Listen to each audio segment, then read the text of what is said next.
Usually watch it on tape. She didn't do anything wrong. She was just taking her, she was just reading. Two people saying at the same time. But I just.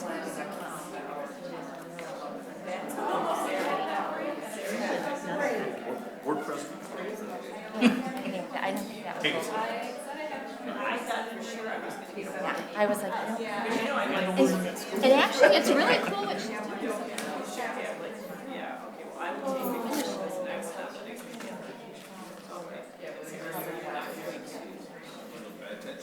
Yeah, it totally is. And she's doing it.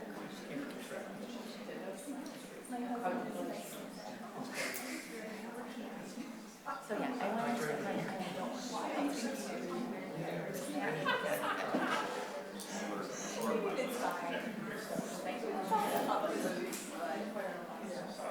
He walked in and was like, she said,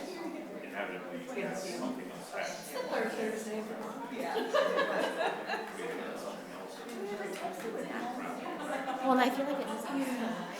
oh well. So I think if we could seal it.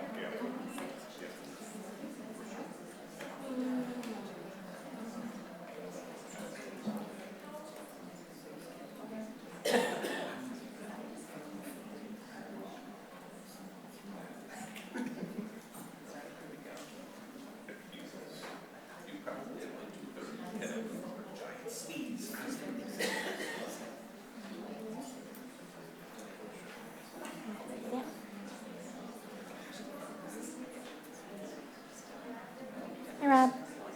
Good evening. I need.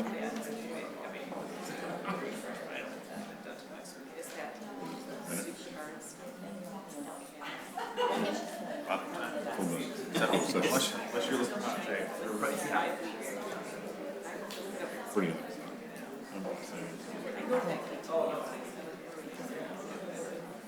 Do we have a little dish you can burn it in or something? I mean, I want to see some, some spice stuff.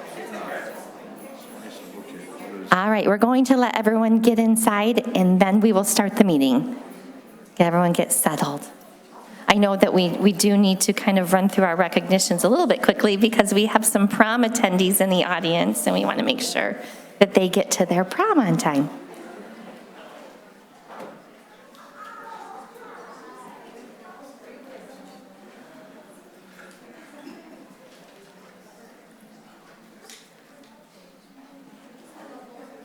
All right. All right, are we ready?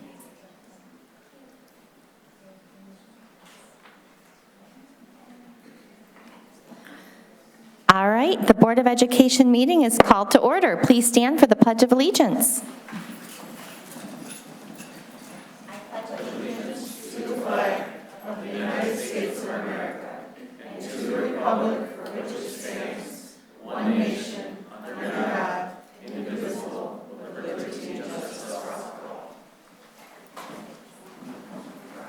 All right, in Secretary Ristich's absence, we are going to have Member Sonnekrant be our acting secretary this evening. Could you please take roll call?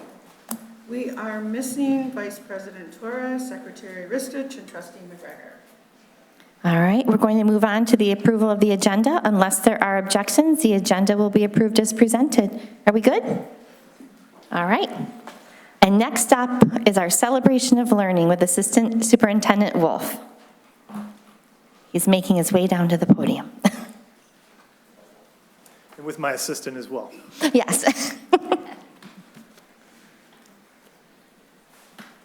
And I believe we're starting off with the Waterford Advanced Achievement endorsement, correct?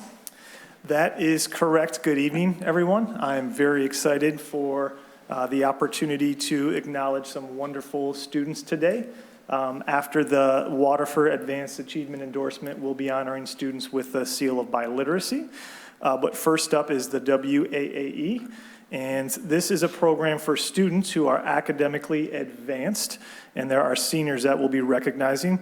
This program affords students the opportunity to earn an academic accreditation on their diploma, which will be recognized on their transcripts for college admission as an advanced program of study. The Waterford Advanced Achievement Endorsement Program is based on 3 pillars of scholarship, citizenship, and leadership. And so with scholarship, students have to maintain a cumulative grade point average of 3.75 or higher. Students must take a minimum of at least 2 years of a world language, and our students normally go well above that. Students must also take a minimum of 2 AP or dual enrolled courses their junior year, as well as same thing during their senior year. And many students even begin taking AP classes, sometimes their freshman and sophomore year, even on top of all of that requirement. From the leadership side, students are required to earn a minimum of 40 hours of community service by the end of those 4 years while in high school.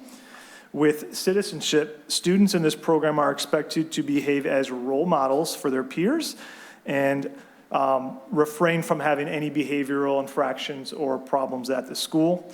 And if you attended the Select 50 that we held earlier this year, or Mott or Kettering's Senior Awards Night that we just had, then you're going to be familiar with the students that we're going to recognize here in a second. But they deserve one more kudos here before they go on their way and graduate a week from this upcoming Sunday at our commencement ceremony. So without further ado, I've got Ms. Kozlowski from Kettering High School here with me, assistant principal, who's going to help pass out certificates, and Jessica Ristich, who's going to help go through some of the slides here. So starting off first, we have Jessica Bischel.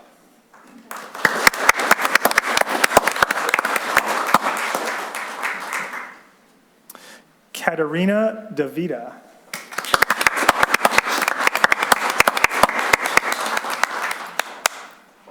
Lucky Di Carlantonio.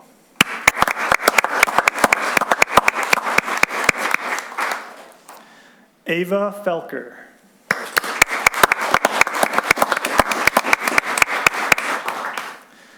Emerson Fightmaster.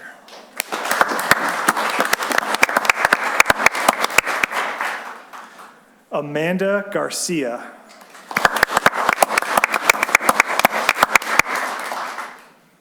Arabella Glass.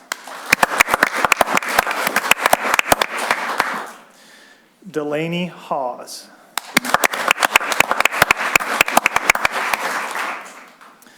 And I'm going to assume everyone's been looking at the presentation behind me to recognize that these are students from Kettering High School that we are honoring here first. Up next, we have Alexander Helser.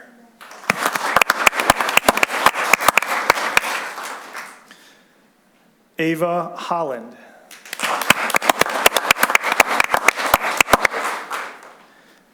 Lauren Marcel.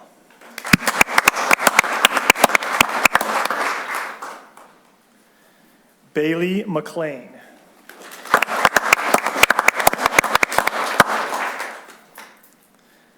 Megan Pless.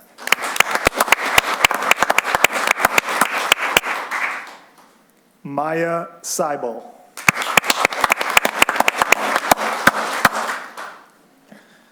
Emmanuel Olea Garcia. So Emmanuel is with us here momentarily because, unfortunately, the conflict in timing with Mott High School's prom coincided with today's board meeting. But Emmanuel's he's going to be hitting both. And so he's with us for a brief moment before he departs. That is why, although we don't have the remaining Mott High School students here with us, I did want to acknowledge our other Corsairs. Christine Coppolina, Morgan Koskinen, Taylin Letsky, and Evan Mikulski.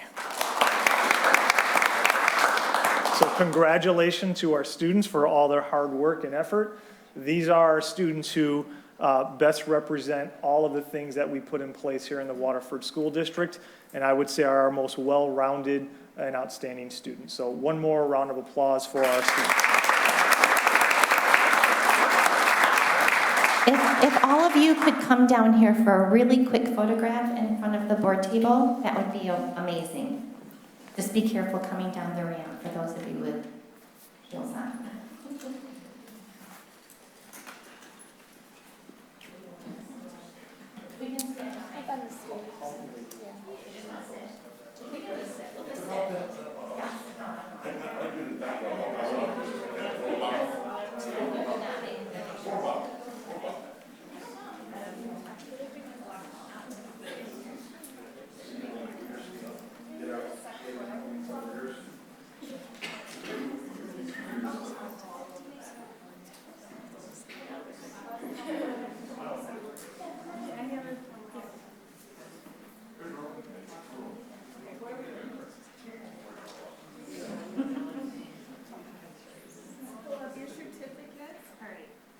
One, two, three. All right, thank you. Oh, yeah.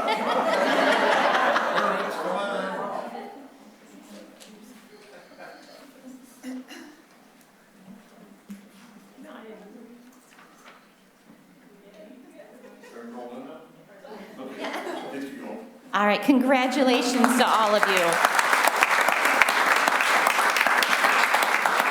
And now we're going to move on to our Seal of Biliteracy. So my name is Jessica Ristich. I'm currently serving as principal at Beaumont Elementary, but I'm still very much connected to the English Language Development Program in our district, where one of my responsibilities used to be helping to oversee the Seal of Biliteracy. So I'm so happy to be back here this evening with some of my colleagues. And we are so excited to get to recognize some of our amazing students who've earned the Seal of Biliteracy. And it's just an incredible honor.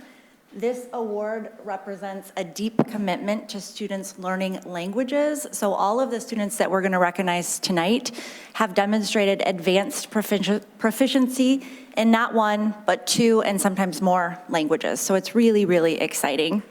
And over the years, we've been proud to award this distinction across a wide range of languages. So that includes, of course, English, but also Spanish, Arabic, Haitian Creole, French, German, Albanian, American Sign Language, and many, many more. So just know that the Waterford School District and our greater community should be really proud of these young people who are leaving us prepared to do great things within our community and outside of our community. This celebration is shared by members of our English language development team, like I mentioned. So I am joined tonight by Mrs. Yami Rowe from Durant, Mr. Tony Sanchez from Kettering, and Mrs. Virginia De Leon from Mott. And as bilingual professional staff, they understand firsthand the value of this gift of being bilingual, and they have worked tirelessly behind the scenes organizing, promoting, and assessing students to help make this recognition tonight possible. So I'm going to invite Yami up to recognize our students from Durant first. Good evening. Jimena Alvarado.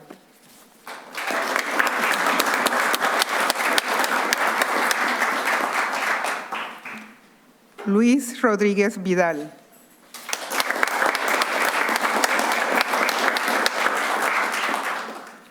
The next two are not here, but it's Genesis Andrea Guillén Girón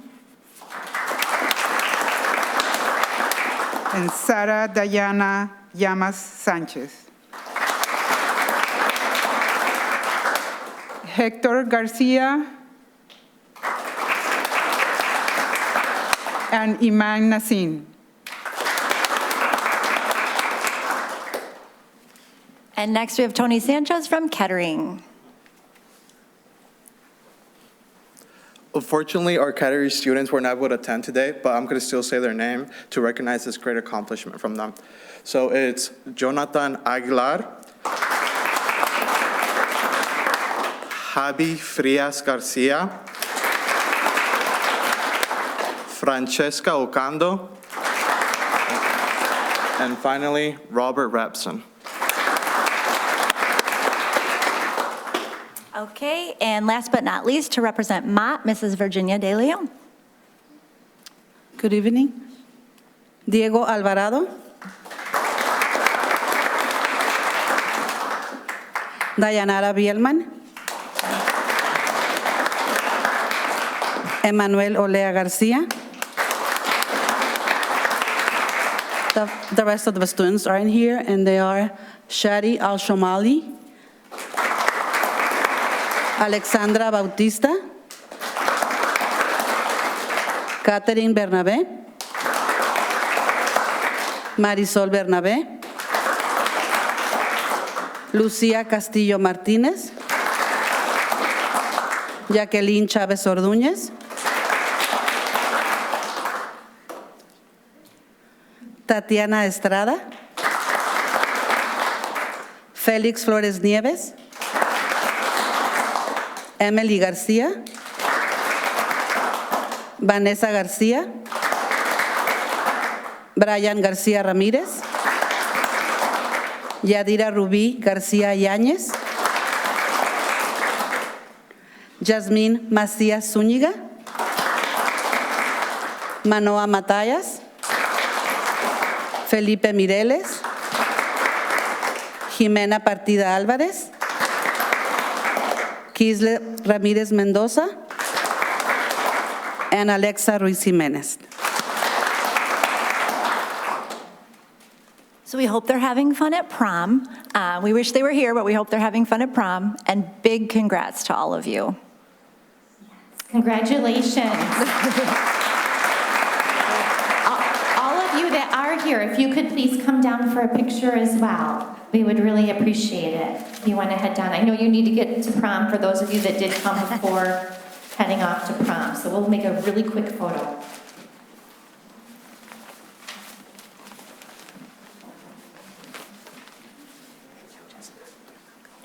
And if the teachers would like to come down as well, that would be awesome.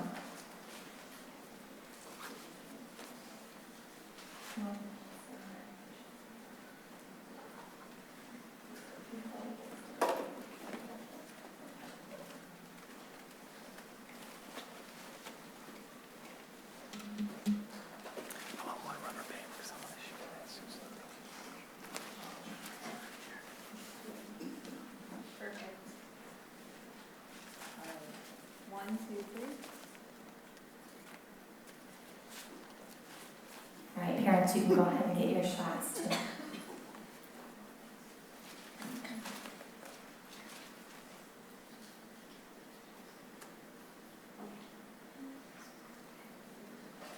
All right, again, congratulations to all of you. That's an amazing accomplishment. And have so much fun at prom tonight. Thank you so much. All right, we are now going to move on to another amazing recognition, the recognition of achievement with Superintendent Martin for the 2026 Waterford Foundation Teacher of the Year. Thank you, President Wagner. Best part of the year is being able to celebrate, and we're excited, and it is my pleasure to recognize and celebrate our 2026 Waterford Foundation Teacher of the Year, Miss Angela Reddick. If you want to give her a round of applause. Angela is a second grade teacher at Knudsen and is an absolute example of educational excellence in Waterford schools, providing not only high expectations and standards within a class, but creating a classroom atmosphere that it would be the envy and the desire of many of our families. So Angela, fantastic job. On April 16th, the foundation, along with Angela's husband, who's with her tonight, and her parents and sister, surprised her and came into her room and celebrated her, along with her principal, Mr. Nick Gregory. Then we came through a clap out, and then they went to Longhammer Chevrolet as the partner through the foundation's Teacher of the Year, she gets a free vehicle for 2 years, and she was able to select a vehicle there. So we have a special video to highlight that, and then I'll meet Angela down at the podium to recognize her with a certificate. But again, congratulations, Angela.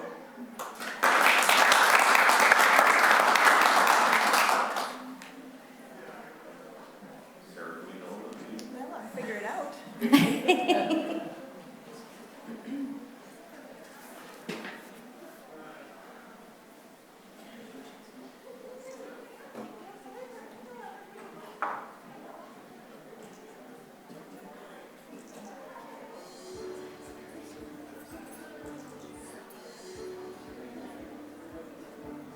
My name is Angela Reddick, and I have been teaching at Waterford School District for 16 years here at Community Elementary.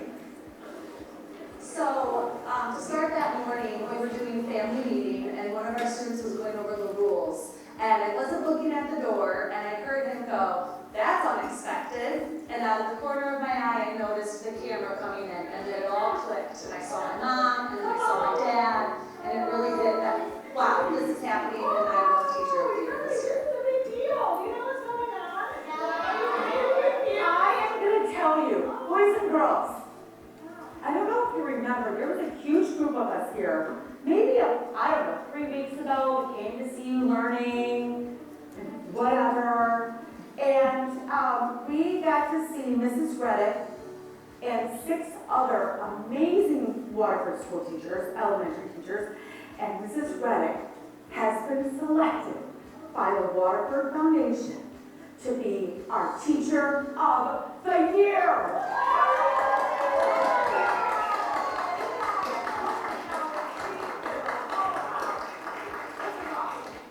So Mrs. Reddick doesn't just teach, she builds a family.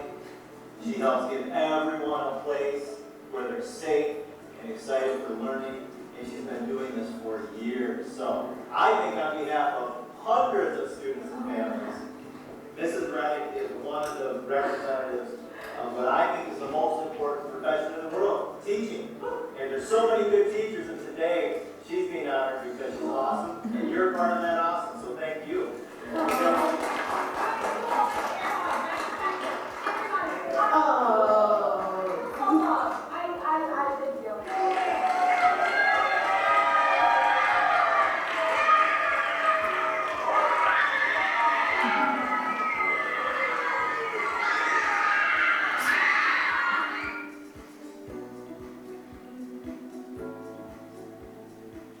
I think Miss Reddick is a great teacher because when there's a problem at recess, she encourages you to try to solve it by yourself, and if you can't, she comes and helps you. She's kind, caring, respectful, and she teaches really good. She is the best teacher I could ever ask for. She teaches me money, she teaches me about the multiplication, minus and plus. She teaches me math. She teaches us everything we need to know in second grade. Mrs. Reddick, you're the greatest teacher ever in the whole entire world. I love teaching for many reasons. It's a profession that I can be myself. It's a lot of joy, a lot of fun. I try to bring a lot of energy and joy to the classroom, and I feel that when we are all excited, we can learn better, we can have a lot of fun, and the ultimate goal is just trying to make learning as enjoyable as possible, and I do that through lots of things, singing, dancing, acting. It's just a fun, joyful environment. We support the foundation for the Teacher of the Year. We've donated $15,000 towards the purchase or lease of the new vehicles. We're fully committed to Waterford and the community and where we live and do business. I'd like to take a moment to say thank you so much. Thank you to the Waterford School District and the Waterford Foundation for this wonderful opportunity. I'm so grateful to have won Teacher of the Year this year, and I can't say thank you enough for acknowledging and honoring all the great things that are happening here in my district. And of course, I definitely want to say thank you to Joe Monkhammer for that wonderful donation of the brand new Silverado. I can't thank you enough for that gift and that opportunity. It means so much to me. Thank you all from the bottom of my heart. It's very, very appreciated.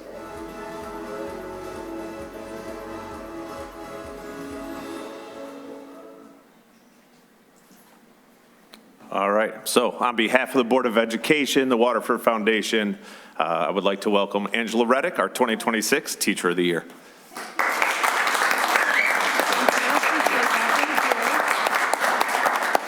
Whoa, I thought I was tall, but look at that, I'm not as tall. Okay. Well, I'm kind of happy the audience cleared out a bit because I was kind of a little nervous to talk in front of all these people. But I just want to say thank you. This has been, wow, a whirlwind. I joke with the kiddos that this is how it feels to be Taylor Swift. You know, everyone's just, Mrs. Reddick. So it's been wonderful. It's such an honor. I'm so grateful to be able to represent Teacher of the Year, especially in elementary. It's a profession that you can tell. I love it. Very grateful that this opportunity is around for Waterford. I appreciate how much we acknowledge the wonderful teachers. We joke that it was the Super 7, so there were 7 of us nominated this year, and every teacher in Waterford is just so talented, and we do a lot of collaborating together. It's been fun the last 16 years to kind of develop myself as an educator here in Waterford, and I just am so grateful for this. So thank you all for watching that great video and putting it together and supporting me for this honor. I appreciate it so much. Thank you.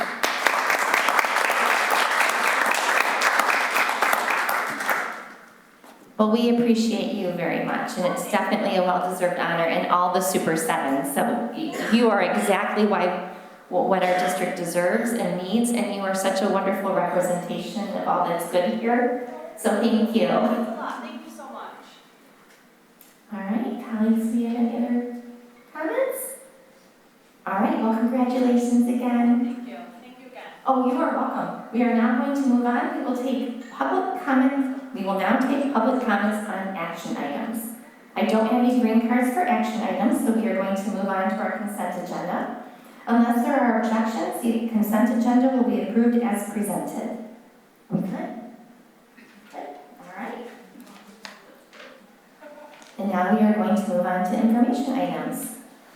Proposal for student travel, the United Kingdom, with Assistant Superintendent Wolf and Mrs. Grosnickel.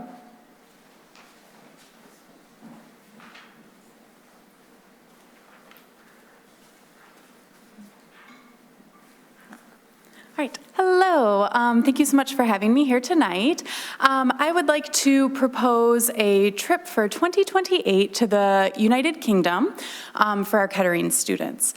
So I am working with World Strides, and they have put together a trip that would go to Dublin, Edinburgh, and London, and it would be a 10-day experience for our students where they would get to be fully immersed in not only really important historical sites, but also cultural experiences. We would get to go to Trinity College, we would get to see the Book of Kells, we would also get to do a Scottish high-step dance class, and fully immerse ourselves in the culture, the food of the area. This trip would align with so much that we do within the language arts curriculum, and it has been several years since we have had a language arts-based international experience for students. So it's my goal to try and bring that back, and now that we've read about Macbeth, let's go to Scotland and actually see it, right? And let's go and see the Globe Theatre and really immerse ourselves in these literary cornerstones of what we do in the classroom. This trip is being organized through World Strides. So World Strides has been used on a number of international experiences for various programs. There are a lot of reasons to go with World Strides on international travel. First and foremost is just their whole team that stands behind you when you travel with them. So they have a tour guide that travels with you the entire time, as well as on alert, they have a safety team, a medical team, anything that you could need, they help to take care of that. World Strides also provides educational experiences while there. So it is not just a fun, let's take all the pictures trip.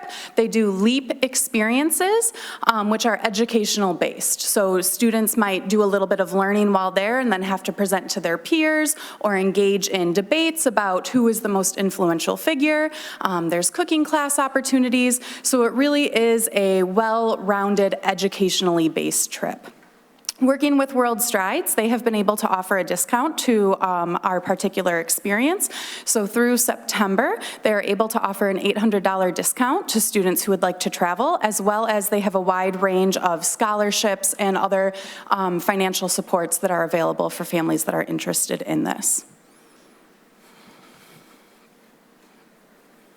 Great. Alex, do you have any questions? I want to go. Sounds like a good time. That's all.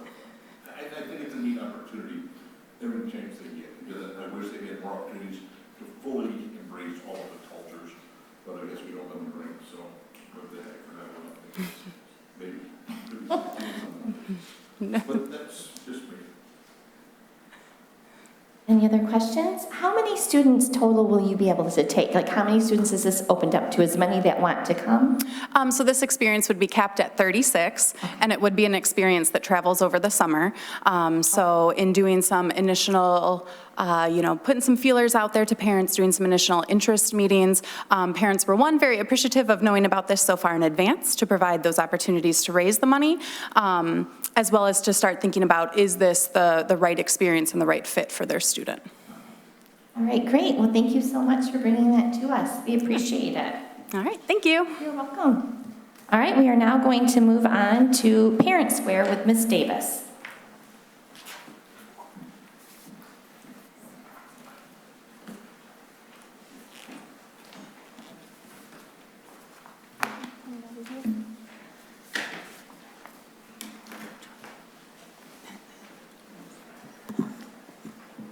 Good evening, Board. I am Sarah Davis, Director of Communications and Community Relations for Waterford School District. Next to me is the wonderful Ms. Karen Hildebrand, Assistant Superintendent of Business and Operations, and we are here to present tonight about Parent Square, which is a full communications platform that we are hoping and we believe will help bring some solidarity and ease with the communication that we are providing district-wide. For many years, Waterford School District did their district-wide communication through Blackboard, and for many years that worked well. But last year, Blackboard was purchased by Finalsite, and ever since then, the service level has not been on par with what we need and expect as a district. There's been some outages, their customer service is in a different time zone than ours, and the list just kind of goes on and on that have led to some frustrations over this past year. So we started looking into other resources, other ways that we could provide our communication, and Parent Square came up as the clear winner. I don't think I need to explain to this group the importance of ensuring that we have ready access to these tools, not only for the obvious emergency, but just to ensure we're providing clear and effective communication on a regular basis to our families. We believe that Parent Square represents a significant step forward with how we connect with our parents, ensuring that our communication is not only modern, but also effective. So I'm going to just play this brief video that kind of gives an overview of Parent Square. Parents are busy, and they're getting school information from everywhere. Teacher apps, school texts, email newsletters, district calls, backpack flyers. Too many methods, too many places to look. Schools don't know if they're getting through all this clutter and noise. Who is saying what? If family contact information is current, and who's not being reached? Wouldn't it be better if everything was in one place? So you and your families could be sure nothing and no one is missed? It's time to get organized, to get unified. Welcome to Parent Square. Parent Square unifies family communications from the district office to the classroom, all in a single platform. From district-wide alerts to individual parent-teacher messages, Parent Square's communications tools are built to work together, not piece together. Staff have to learn only one system. Parents find everything in one account. It's more than messages. It's also school services that rely on two-way communications, like filling out forms, scheduling conferences, excusing absences, and responding to progress reports. All fully integrated so parents can reply by web or app and miss nothing. Administrators also miss nothing. Usage and participation reports let them know who's not being reached and help improve communications equity. And they can trust contacts and messages will stay private and secure. Schools also increase engagement and family connections with Parent Square's unique ability to verify and flag updates to contact details. Parents can pick preferred ways of being reached and use any of their phone numbers or email addresses to log in. That gives parents control and schools confidence important messages make it through. With Parent Square, schools get a unified communications platform that saves time. They stay in touch with families easily and consistently. Parents have just one login account to find information and communicate with schools and teachers. They're more satisfied and involved. Parent Square, all of your family interactions in one place.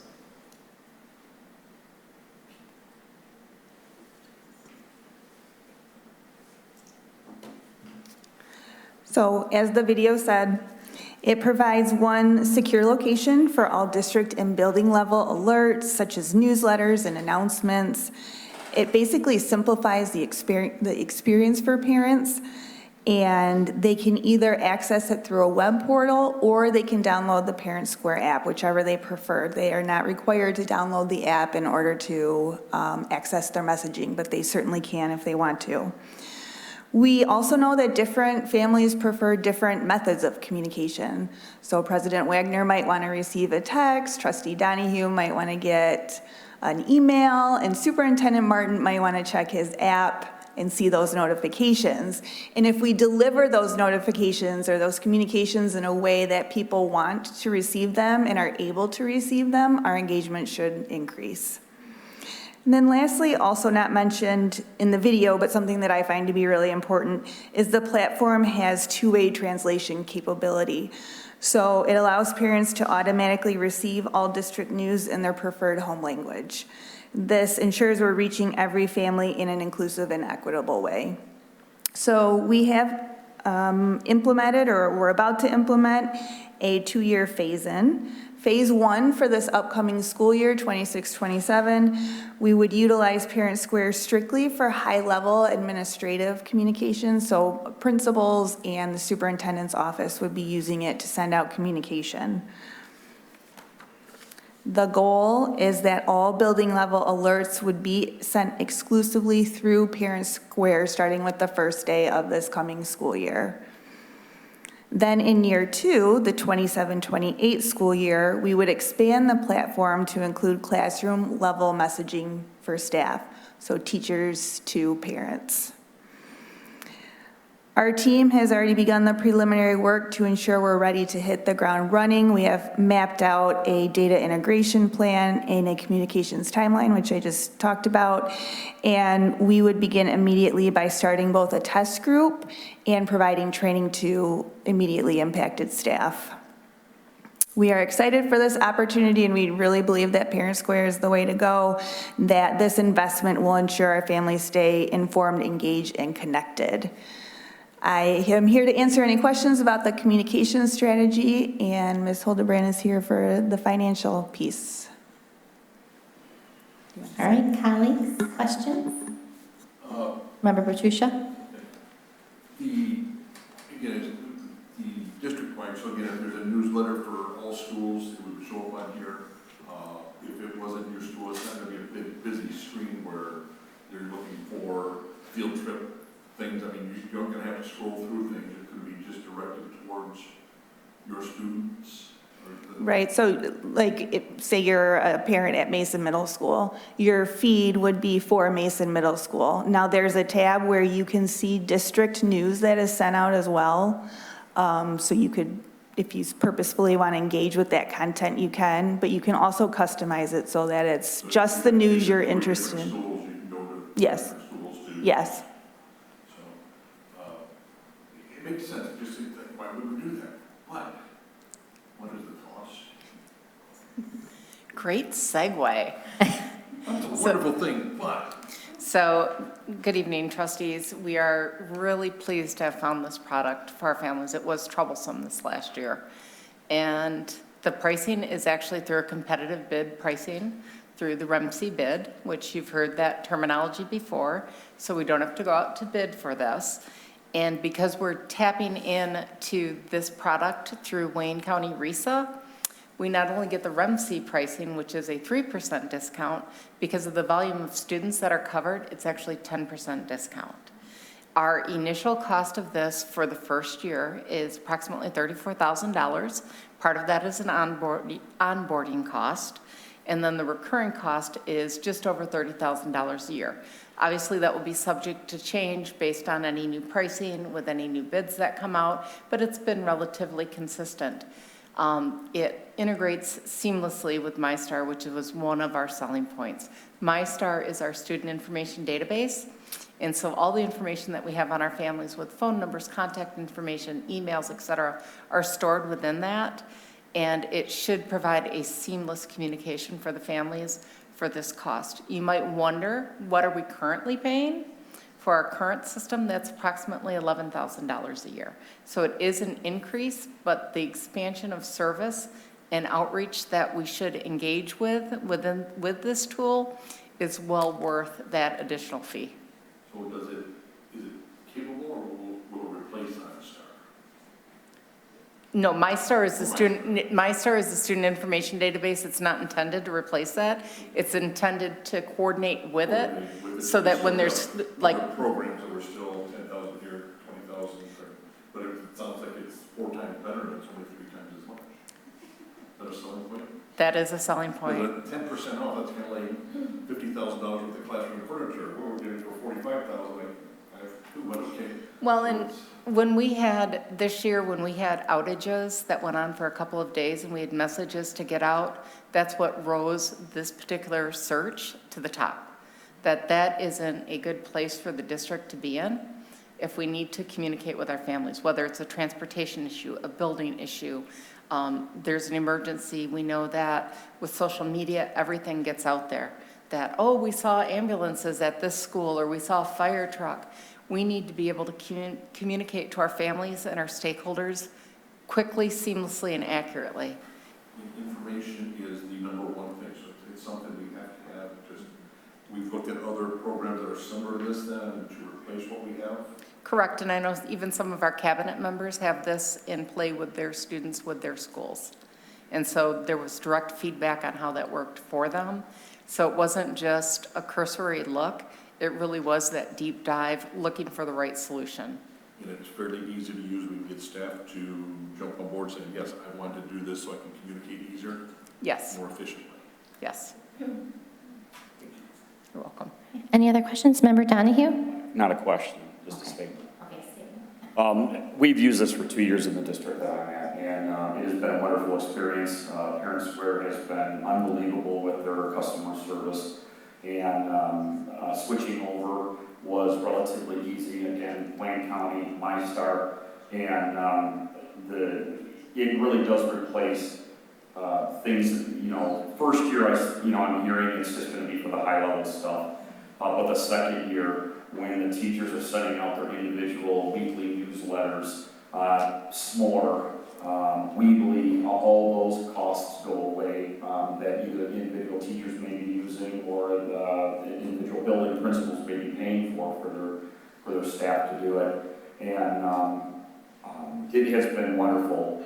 Within, not only can you get, for teachers can do individual classes, they can do all of their classes at once, but the athletics can develop their athletic teams, and it's sent out for just those teams for that particular sport, for that particular season, and that has worked well also, especially spring season sports with cancellations due to weather and such like that. It's a great way to be able to reach parents immediately saying, hey, today's track meet is canceled due to the weather, those types of things. So fully support it. We absolutely love it. Thank you so much for that input. Member Patricia? Why 2 years? Why don't we just get this all run in the fall? Too much work? I mean, it's going to be administration at first, then a second year. Because it sounds like a tool that I wanted there yesterday. Well, we definitely want to do it quickly, but we are approaching the end of the school year, and a lot of our building administrators would then be out enjoying some of their downtime, and so we want to phase this in a timely and appropriate manner. If we can do that a little bit sooner, we definitely would. I mean, if phasing it throughout the year, just if it's going to work that much better, why am I, putting the date, well, we're going to do 2 years?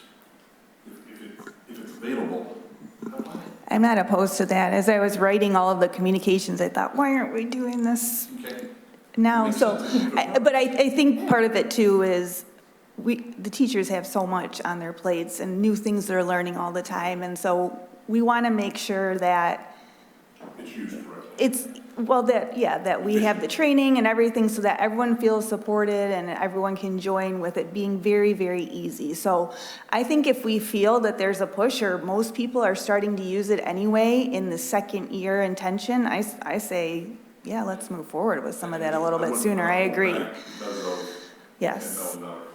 Yeah, a lot of the benefits I see are more in that classroom to parent communication specifically. Mm-hmm. That's just my opinion. Yeah. All right, do we have any other questions? All right, thank you so much. As a parent, I will say I'm excited to move over to this, so thank you. In 2 years, my last graduate, so I'm hoping by the last year I get to use some of this.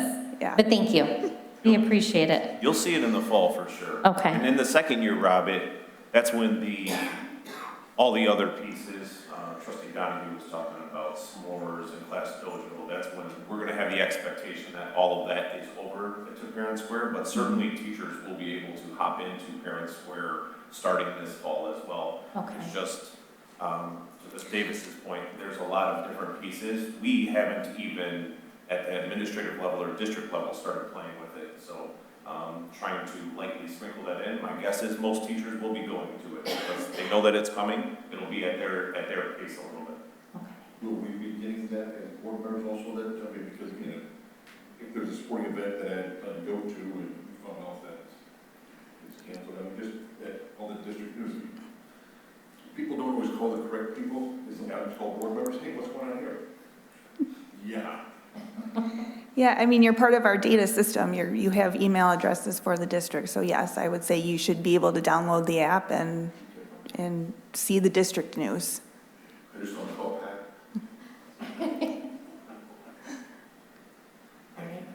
All right, great. Well, thank you so much. We're going to stay with Ms. Davis on the operating millage update. Yep. So I'm here to provide an update on the non-homestead millage election campaign that we've been running. Let me see here. Yep. So I'm pleased to report that our public campaign launched on schedule the week of April 27th, and the initial community response has been both focused and positive. Since our last update, we did create a web page, which I'm going to pull up here and just kind of walk us through it. You see here on the left-hand side, anyone interested in getting a lawn sign can reach out to us and request one. We have some important dates on there that people who are interested in voting in the August 4th election might want to know about. Clerk's office contact, and then general voter information. Again, providing our residents with the information they need to participate on August 4th. Going back up, here's the top of one of our flyers. Superintendent Martin filmed 2 videos last week or the week before. Those are now completed and we have them both up here. This one just focuses on the non-homestead millage. It's about a minute long, and so we place that right by the non-homestead millage information. If you click on these are all down menus. And so it provides more information specifically just on the non-homestead here. The ballot language that a voter can expect to see when they go to vote on August 4th. Some frequently asked questions related to that millage. And then here, we kind of broach the subject or talk a little bit about the Oakland County Enhancement Millage, which residents will note is also on that August 4th ballot. It's separate from our non-homestead millage, but it will be on the same ballot. And so here we provide a link to the Oakland County Enhancement Millage webpage so people can get that direct information from there. We also took a lot of time to come up with this one-pager that is housed here on our website, but it also doubles as a flyer that we're handing out to our community. It's a graphic that's up on Channel 22. It will be placed on social media, and so it's being used in a variety of formats. But you can see here, it's not a comparison, but more of an informational piece that lets you know the different aspects of both of those millages. and a true and false video that we made. Very fun. A lot of district employees are involved. Talking about the non-homestead, but we also do talk a little bit about the enhancement millage in there and just kind of separating some facts from fiction in that video. We created a carousel on the front of the webpage, which I'll click to here. There's our next podcast episode. Be sure to listen. So this is up there. Right on the front, again, people can click on that, it takes them to the webpage. So all of that was put up. In addition to those, like I said, we have graphics on channel 22. We deployed our first social media posts. We also recorded a millage commercial, and that is playing in that podcast. That is up there now. Yesterday, a district-wide letter from Superintendent Martin explaining both millages was sent to all staff and all community. We had another all-staff newsletter that went out today, and there is similar messaging in that. We will reiterate that same message in an all-community newsletter that goes out in early June. We wait until after graduation always to put that up so we can have graduation stuff in there. Adam and I met with our principals and shared a complete millage toolkit. Let me see if I can get back to that real quick. Which includes social media graphics and flyers focused on providing information for both, again, the non-homestead and the enhancement millages. We encourage the principals to both print them out to put them in at their front desks, as well as send them in their community newsletters. We additionally distributed those same informational flyers to our district parent council and encouraged them to share with their parent groups.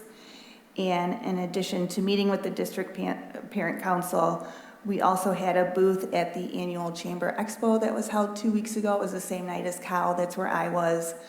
I was at a booth with both of those flyers, able to talk to any community member who had questions about the millages. We also placed an advertisement that went out in the pamphlet that was given to the hundreds of people that attended that event. That is, what is down there on the right is very similar to the advertisement that ran in that booklet that those people received. And Adam and I plan to meet with the Rotary and do a chamber perking up event in June. I'm sure we'll add more dates, but those are the next ones on the docket for us. Soon we will order lawn signs and overpass banners, and I will be back before you in late June to talk about sort of that visual blitz that's going to happen right after the 4th of July holiday. Any questions?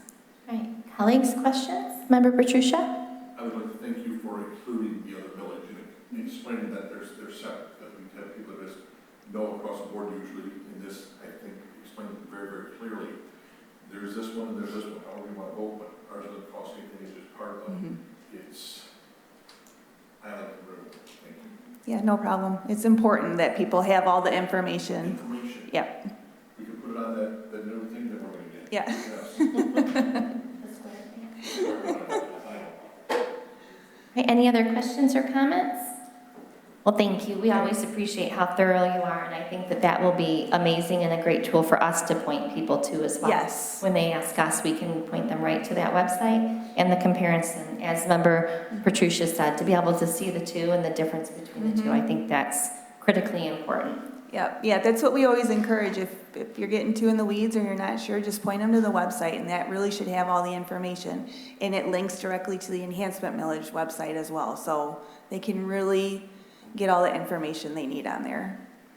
Thank you so much. We appreciate it. Yep.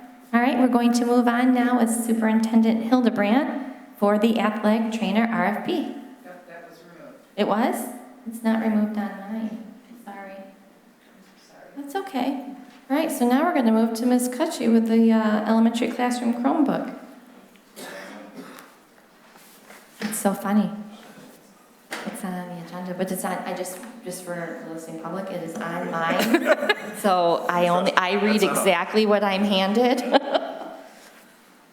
All right, welcome, Ms. Kutchie. Thank you for welcoming me this evening. It is the time within our technology that we look at what's working best for one-to-one devices in our classroom and what's not. It's kind of that time in the trajectory that we decide, are we keep moving forward with the plan we currently have, or do we adjust that based on not only principal feedback, but also teacher feedback. So we started at the beginning of this year really having some conversations with principals, as well as doing 2 different surveys, and I had many conversations with teachers. First, we started with our K-2 teachers to see how they would feel about moving to a classroom cart setup in their classroom versus the current setup of one-to-one.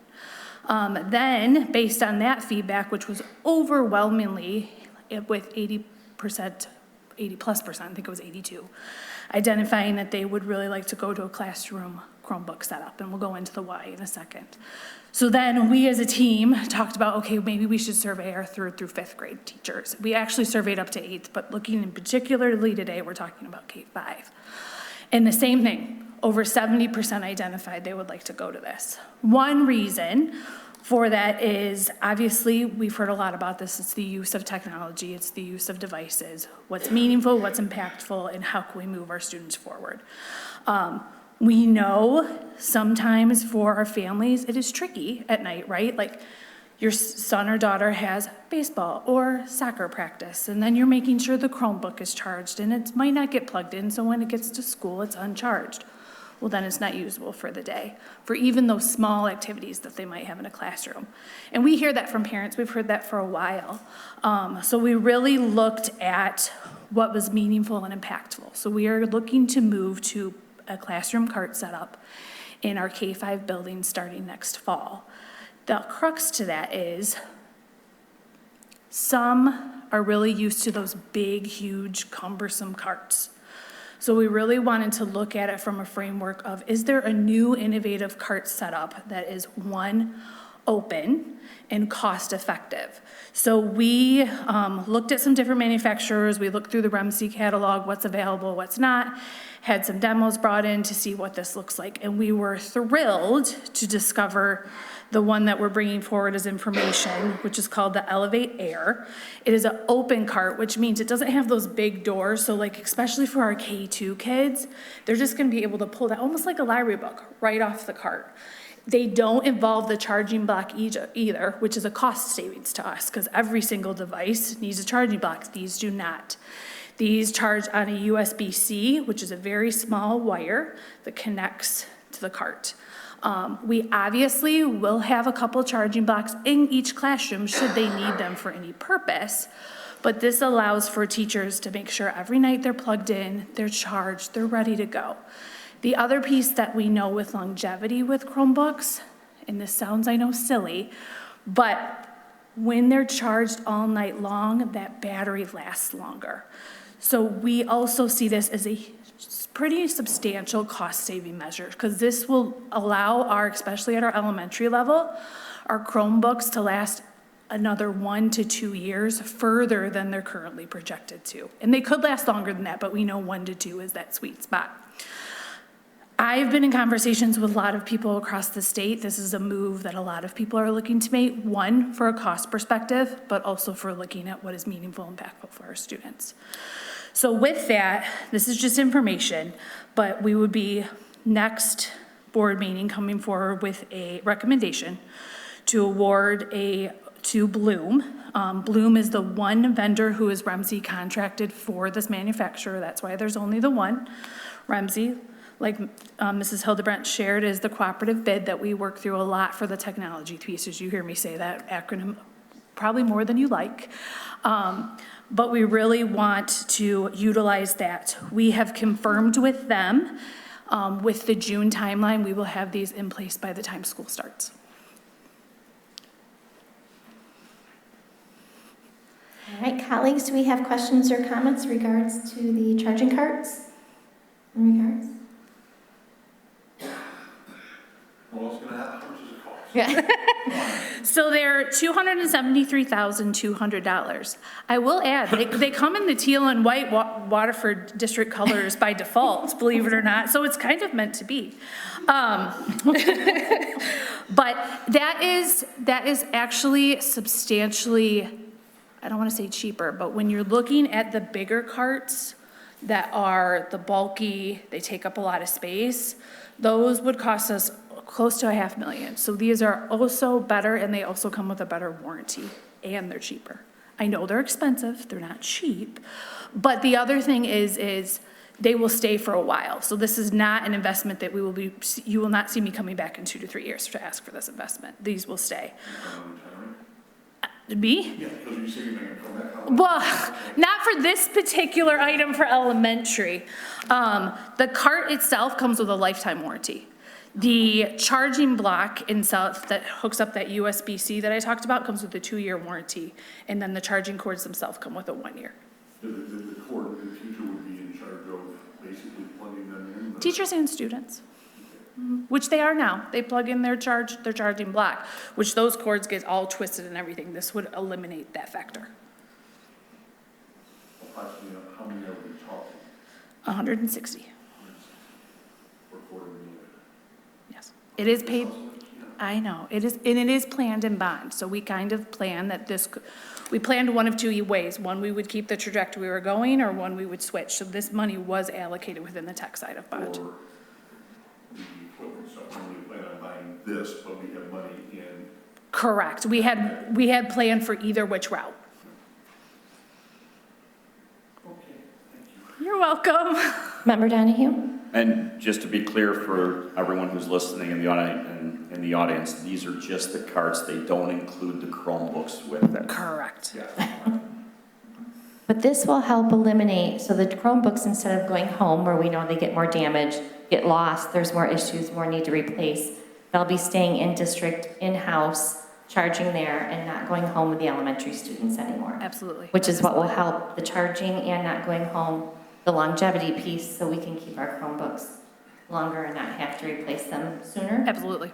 All right, great. Yes. Our Chromebooks also used for homework type things. So that was one of the questions we asked in the survey, and most allow that as an option, but it's not a necessity or requirement. They quickly were like, nope, we could do this as an alternative, and they were, like I said, over 80% said this is what they wanted to see. Yeah. I like that idea for that being set down and lost. Yeah, and it also allows for, like I said, that healthy environment at home too, where it's not the device is going home, they have to focus on getting it back. Like that adds another element. So we would be eliminating that for our families. Yep. All right, great. Any other questions? All right, thank you so much. Thank We you. appreciate it. All right, now we're going to move on to summer tax collection fees with Assistant Superintendent Hildebrand.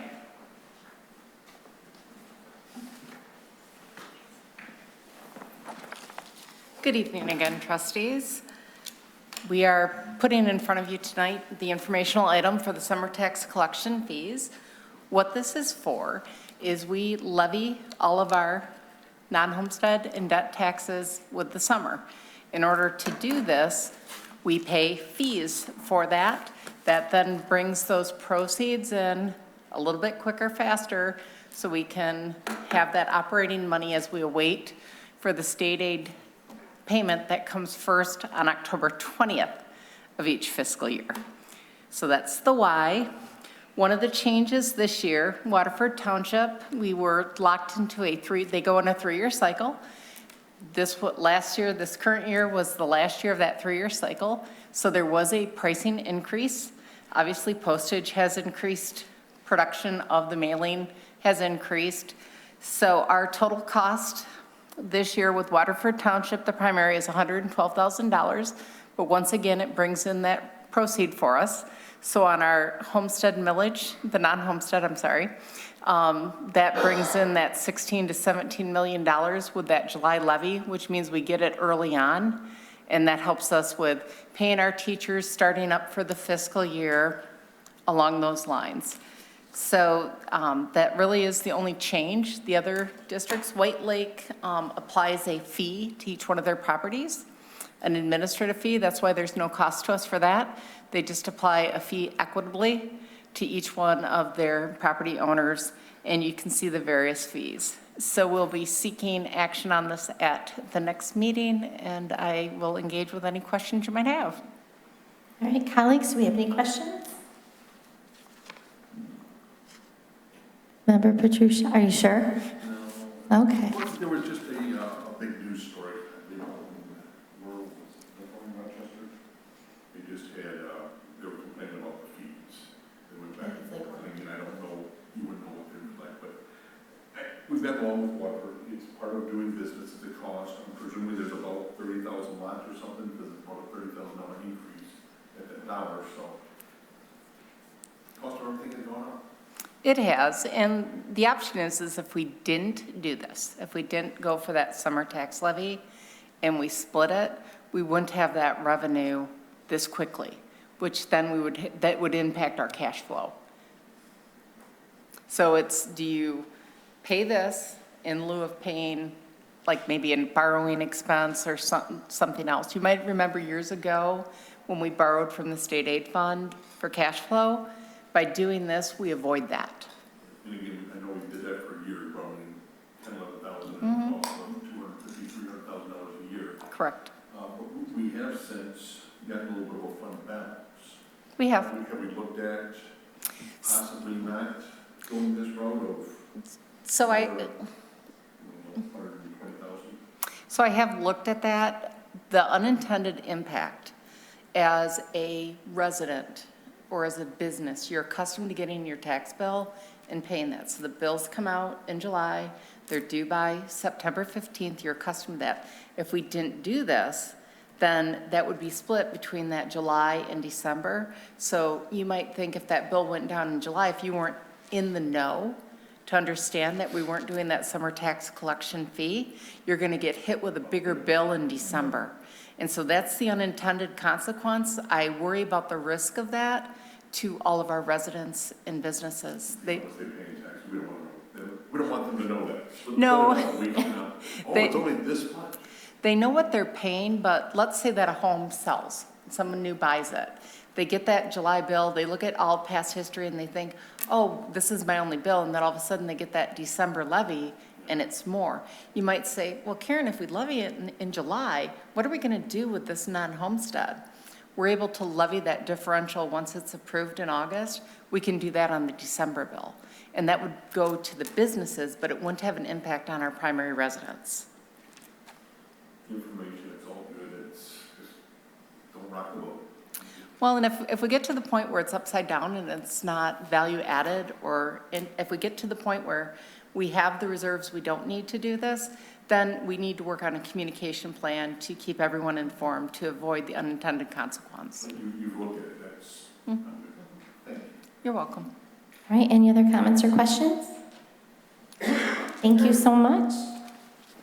And we are going to stay with Superintendent Hildebrandt to go over the Lutz fire alarm. And I'm going to invite Carla Rivas from Barton Mallow to come down and join me. So trustees, you know that we have a long-term lease with New Gateways with our Lutz property. And the fire alarm system is antiquated, it is unable to be repaired or fixed. It is not functioning at all. We must replace this fire alarm for the safety of our tenant. It is a responsibility under our lease to maintain the mechanicals that is covered under those mechanicals. And you have in your package a list of information as to why, and I'll go through this a little bit with our community. It is the original fire alarm that's in that building. It's from the 1960s. And the panel is outdated. We have to do this. Our lease, understood. Our lease goes until 2035. And so we know that we must do this. We diligently put bids out. We sought to have it be the most cost-effective but secured means for our tenants and the customers that they serve us. We have provided you with the submitted bid quotes. We will be recommending for action to go with the Great Lakes Power and Lighting, which is the lowest bid that was received. We'll be going for that $123,000 plus that 10% contingency, as we always put in for the what we don't know. And we'll be bringing that for action at the next meeting. Are there any specific questions we might answer? Do you have any questions in regards to the fire alarm system over at Luke's? Member Donahue?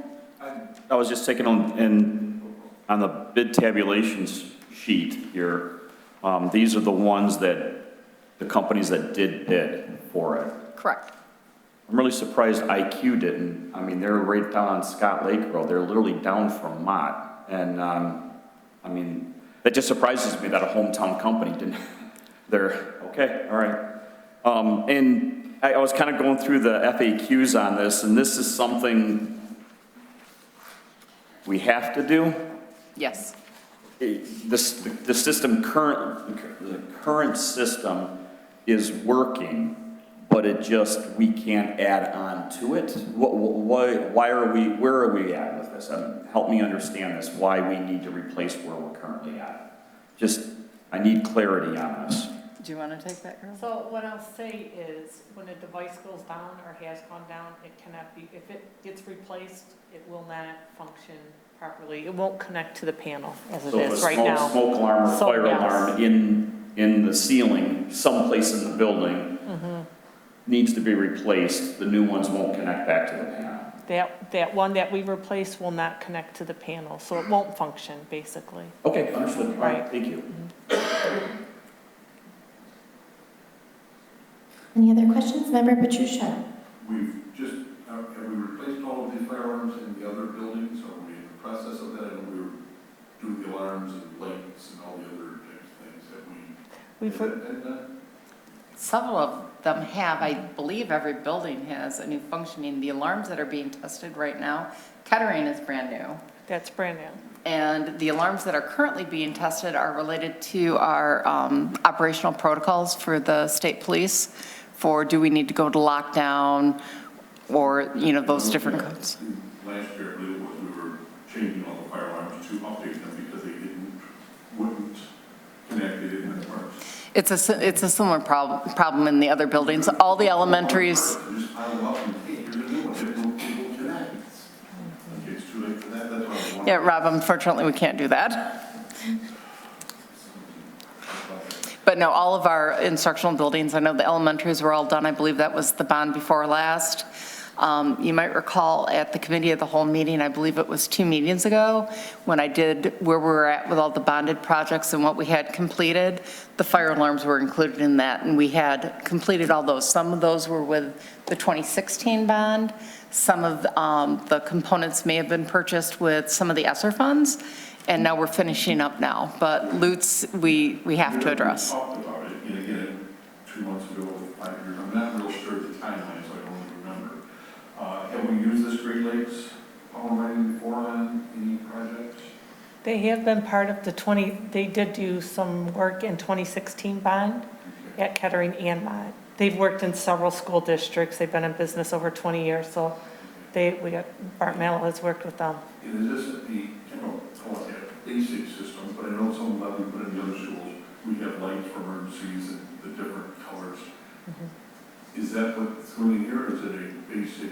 I think it's a basic, I believe it to be a basic fire alarm. It's not that safety protocol that we're doing within all of our instructional buildings. It truly is the functioning fire alarm so that the population and the customers within our building can safely be removed from the building if there is an event.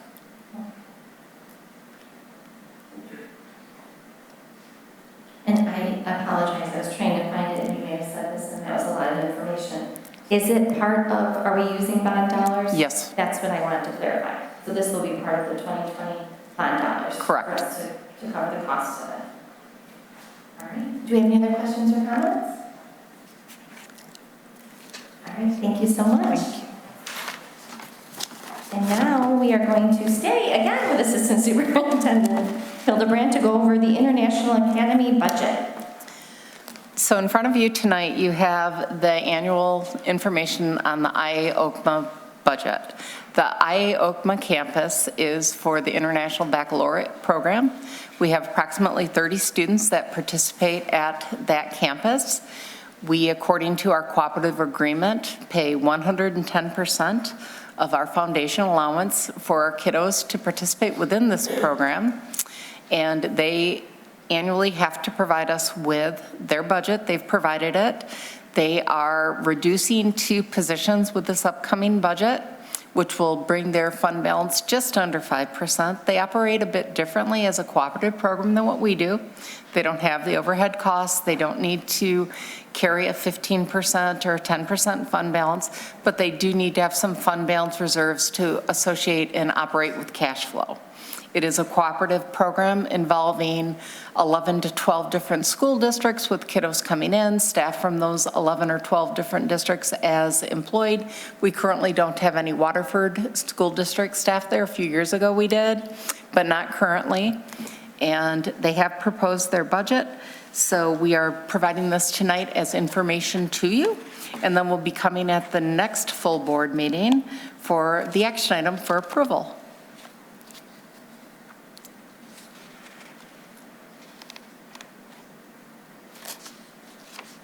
All right, colleagues, do we have any comments or questions regarding the International Academy budget?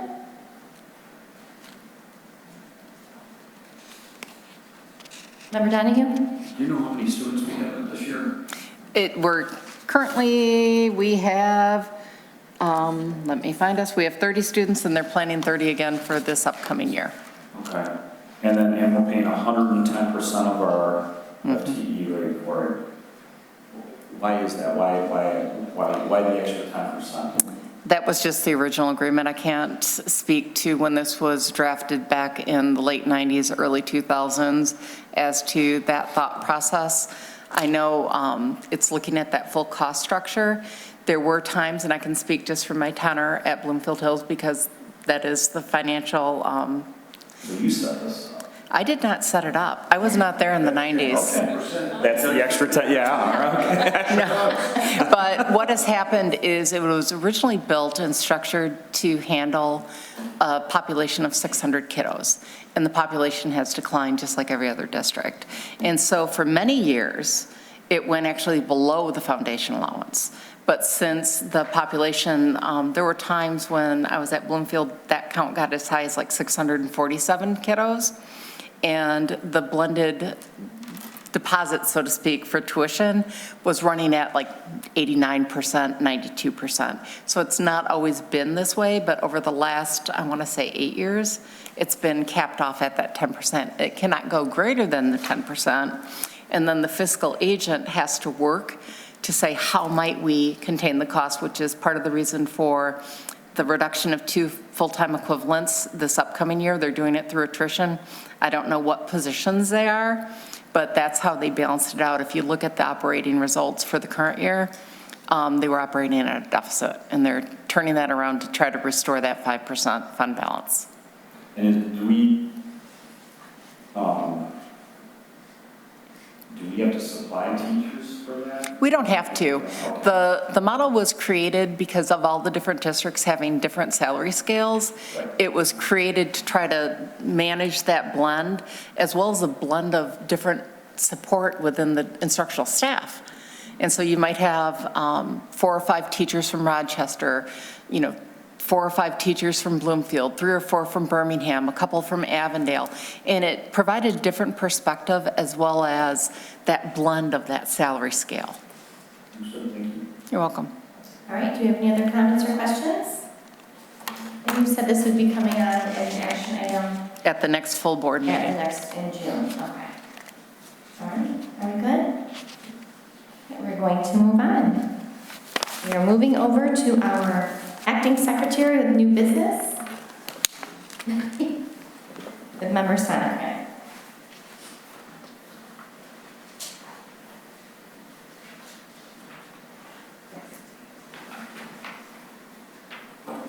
Superintendent's recommendation 50-25-26, notice of public hearing, proposed 2026-2027 budget.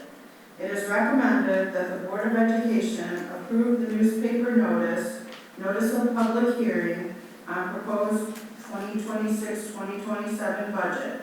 I so move. Support. All right, the motion has been moved and supported. Are there any comments or questions regarding this? All right, all those in favor, please signify by raising your hand. Motion carries 4-0. We're going to move over to Treasurer Donahue for the recommendation regarding the Oakland Schools fiscal year 27 budget. Superintendent's recommendation 51-25-26. Oakland Schools 2026-2027 general fund budget. It is recommended that the Board of Education approve the resolution in disapproval of the 2026-2027 proposed Oakland Schools general fund budget. I so move. Support. All right, the motion has been moved and supported. Are there any comments or questions? So we would like to say, historically, this board has voted in disapproval of the Oakland Schools budget. We've always had concerns in regards to the support that our district receives for our center-based programs and our special education, which is one of the main reasons why we have felt that this was our way of letting Oakland Schools know that we were in disapproval.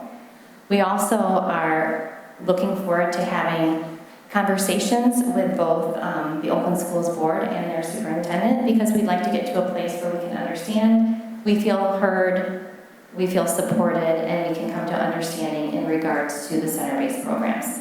So we just wanted to make sure that we are definitely looking forward to having those conversations so that going forward, we might be able to approve the budget next year. All right, all those in favor, please signify by raising your hand. Motion carries 4-0.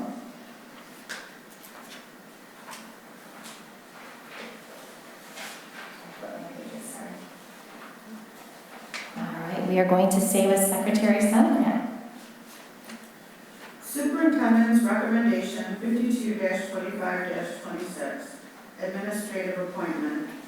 It is recommended that the Board of Education approve the following administrative appointment. Nicole Fowdy, Assistant Principal from interim, location Mason Middle School, effective date July 27, 2026. I so move. Support. All right, the motion has been moved and supported. Are there any comments or questions? Or do we want to wait till after we take the vote for our comments and questions? All right, all those in favor, please signify by raising your hand. Motion carries 4-0. All right, now are there any comments or questions?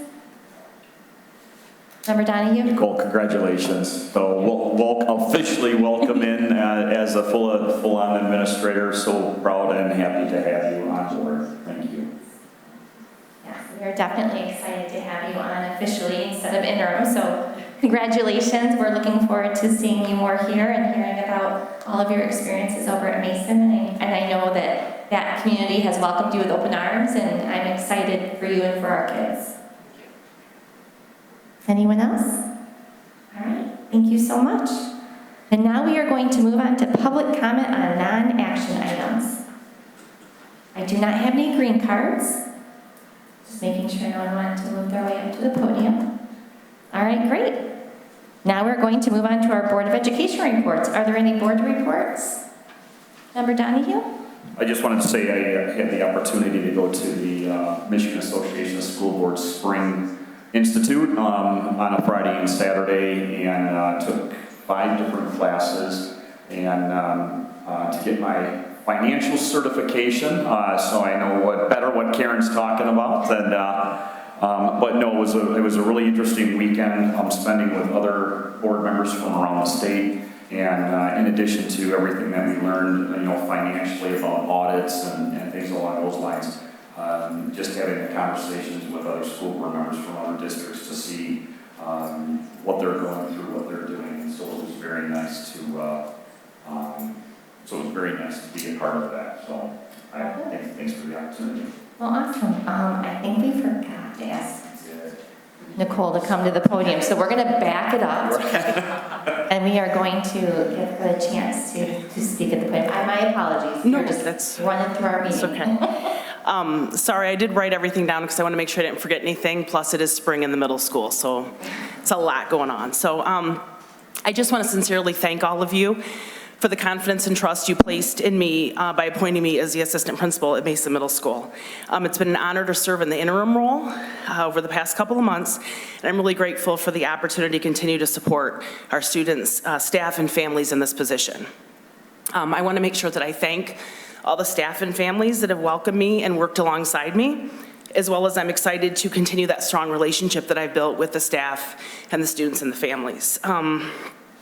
As I step into this role officially, I just really look forward to continuing to listen and learn and just lead with the integrity and the consistency and the commitment that I have so far.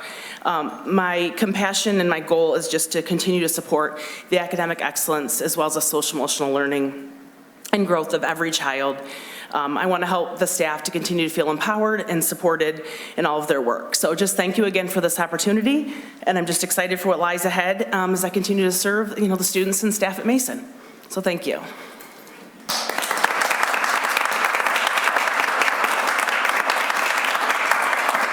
Well, again, we're very excited to have you officially with us, and I know that you are going to do amazing things. All right, do we have any other Board of Education reports? I know it's crazy, it's the end of the school year, so there's so many fun things, and I don't want to steal any of Superintendent Martin's thunder, so I will let him acknowledge all of the amazing things that are happening in his report. Are you positive you don't want to? I am positive. I am positive. So early this week, Monday was my last Superintendent Advisory Council. That's 35 students or so from Durant, Kettering, and Mott. I want to give a big shout out to Ashley Gray and Jen DeSicki from our SAFE team. I probably butchered her last name, but they helped a lot. I told the kids on Monday, it's been my favorite thing. Spending time with them, hearing from them, elevating their voice. They appreciated the lunches that weren't school lunches, but just want to tell them thank you so much, and I appreciate all of them. Looking forward to maybe having a few of them with us next year, and for the graduates, congratulations. Speaking of last days and finishing things, May 27th, next Wednesday, is last day for our high school seniors. Durant will have their fourth quarter graduation ceremonies, and then at Kettering and Mott, they will do their, around 10 a.m., their final clap outs and rope walks and all those other things. So looking forward to celebrating with them. And then following that, Mr. Wolf talked about May 31st is our commencement exercises at the O Arena. Looking forward to celebrating with Kettering at 10, Durant at 1, and Mott at 3.